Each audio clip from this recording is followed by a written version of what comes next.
Tous et re-bienvenue dans la seconde partie de Soir d'Info. Notre invité ce soir se nomme Clément Domingo.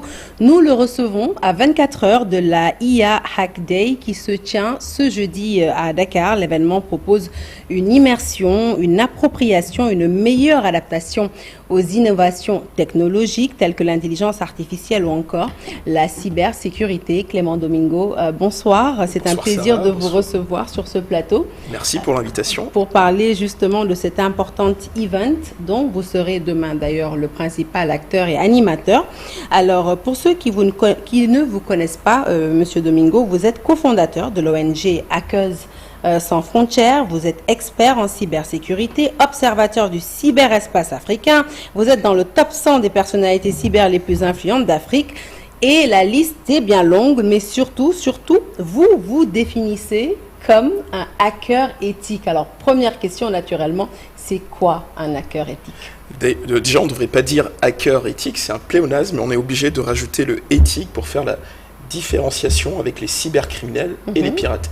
Et donc, un hacker éthique, ce que je suis, ou un gentil hacker, c'est une personne qui comprend comment fonctionnent les systèmes d'information, qui va trouver des failles aussi bien dans nos téléphones, aussi bien dans des sites internet, mais surtout les reporter aux bonnes personnes, les corriger, histoire que les vrais cybercriminels et pirates ne mettent pas la main sur ces données-là.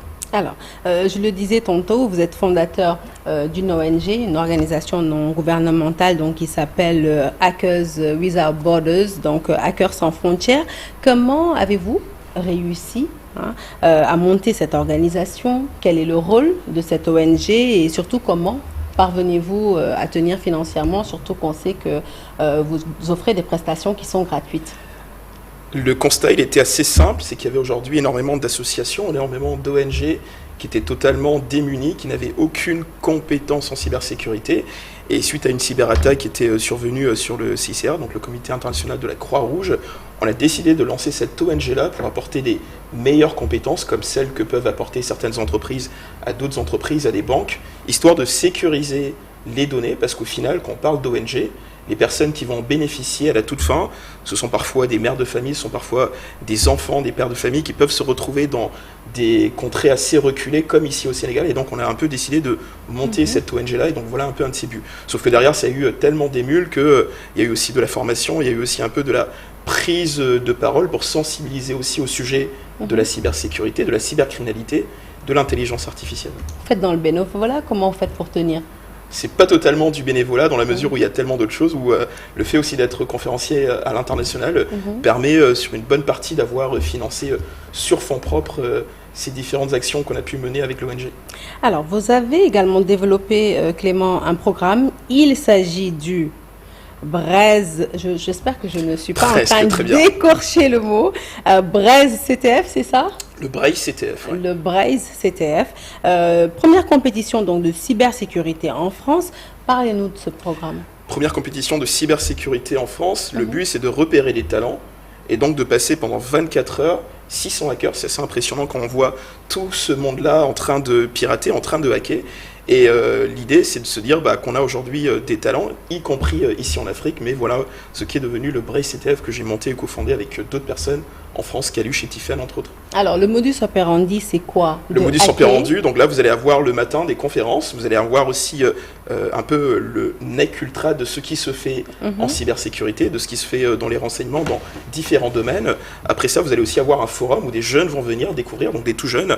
Vous avez aussi Gaël qui vient avec sa voiture, donc il apprend aux jeunes et il montre aussi à d'autres personnes comment on pourrait prendre le contrôle sur une voiture, sur un drone, et surtout le cœur même de cette compétition de cybersécurité, ce sont ces 12 heures d'affilée, de 20h jusqu'à 8h le lendemain, donc ils ne dorment pas, où ils vont être en train de pirater, de hacker dans différentes choses, mais de manière légale. Et donc ça, jamais je ne le préciserai. Et au final, il y aura un podium et des gens qui remportent cette compétition. Donc hacker, on va dire légalement, des systèmes d'information pour afficher un peu les failles, les vulnérabilités. C'est exactement ça. Alors, Clément, je rappelle que vous êtes franco-sénégalais, que vous êtes à Dakar parce qu'il y a aujourd'hui une révolution technologique qui est en train de s'opérer dans le monde. L'Afrique n'est pas en reste, même si les défis qui s'imposent au continent sont immenses. En termes de cybersécurité, où en est justement le continent africain et quelles sont les menaces qui pèsent sur l'Afrique? Si je devais donner une note de 0 à 10, je dirais que le continent africain, on est à 3 sur 10, sauf que ce 3 sur 10 risque de se transformer dans quelques mois, et je pèse bien mes mots, à un 6 sur 10, parce qu'on a une surdigitalisation, de plus en plus de systèmes qui se digitalisent, et donc qui dit une digitalisation, ne serait-ce que pour venir digitaliser un service, un acte de naissance, bah ça ouvre une exposition, et donc qui dit exposition dit que les cybercriminels vont venir pirater et mettre la main là-dessus. Et donc ensuite, quand on prend un peu du recul, on se rend compte que par rapport à d'autres parties dans le monde, typiquement en Europe, typiquement en Amérique du Nord ou même aussi en Asie, on reste quand même un peu légèrement derrière parce que les sujets que l'on traite là-bas ne sont pas les mêmes ici. Et pour terminer un peu cette observation-là, vraiment du cyberespace africain, il y a aussi un vrai manque de formation, même s'il y a de plus en plus de formation. Et donc je pense que si on veut faire face aux défis qui nous attendent, et ces défis-là, c'est d'ici la fin 2030, il va falloir former massivement, mais surtout aussi qu'on ait une vraie capacité à faire, une vraie capacité technique. Alors, pour en revenir au Sénégal, vous avez absolument raison, parce que nous sommes en plein dans ce que l'on appelle la dématérialisation des procédures, des processus pour les simplifier dans de nombreux domaines. Comment doit-on se préparer pour limiter l'impact de ces menaces ?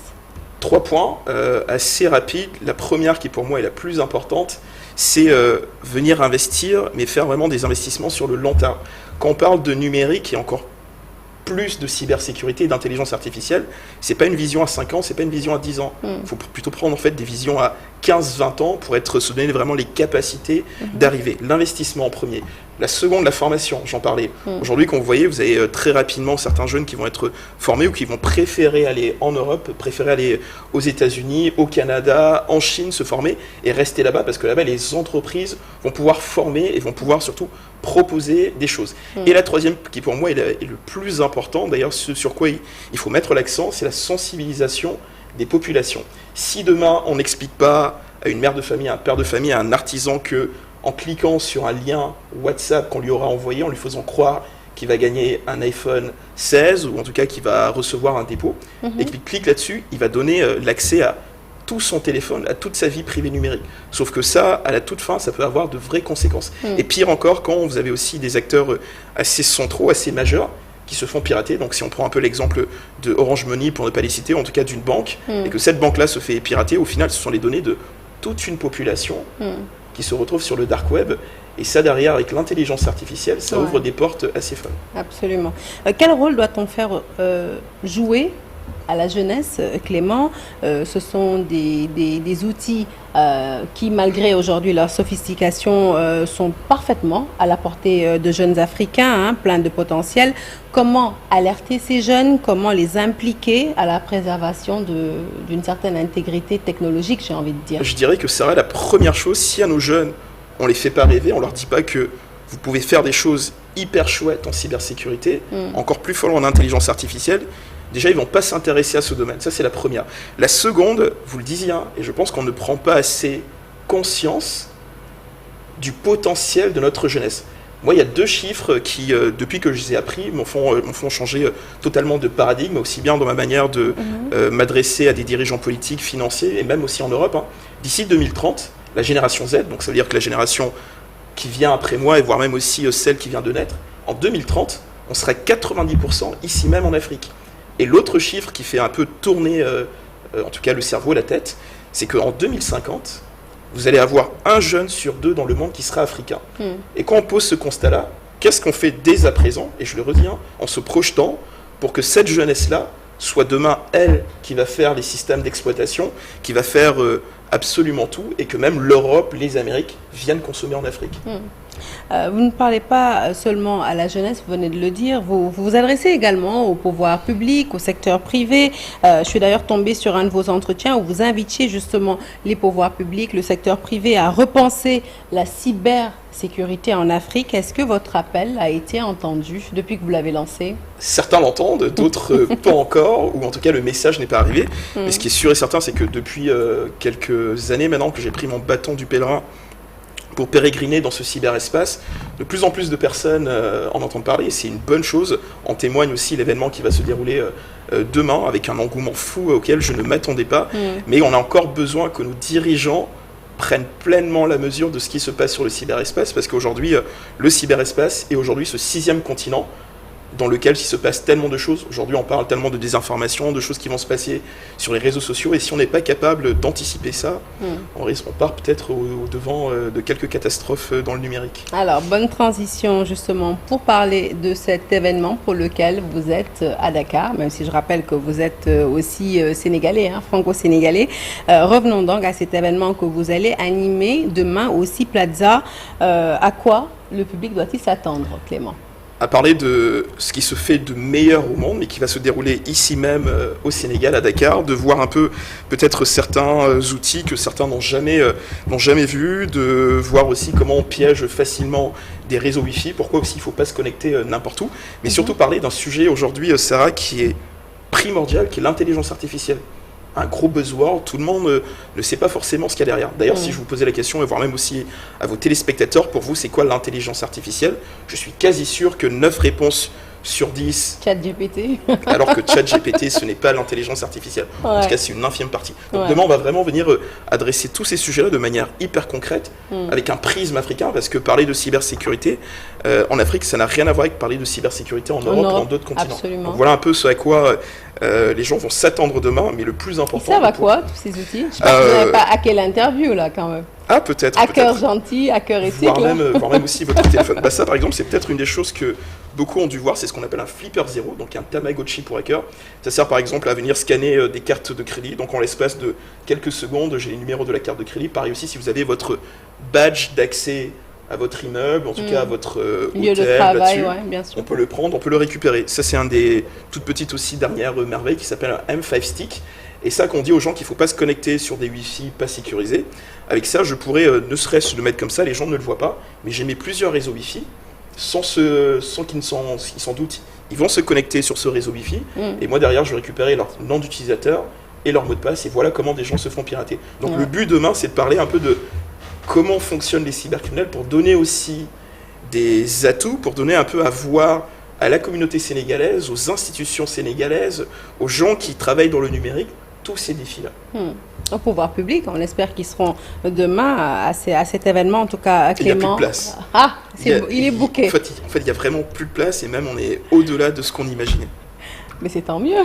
On ne va pas se plaindre pour ça. Pas du tout. Merci Clément Domingo d'être passé nous voir. Je rappelle que l'événement se tient demain au CIPLAZA, un événement organisé donc par Étoile Africaine. Et un gros coucou à la fondatrice justement de cette magnifique plateforme, Dorine Gay, si elle nous regarde ce soir. Excellente suite de programme en notre compagnie. Restez avec nous, vous êtes au bon endroit. Je vous retrouve demain avec grand plaisir.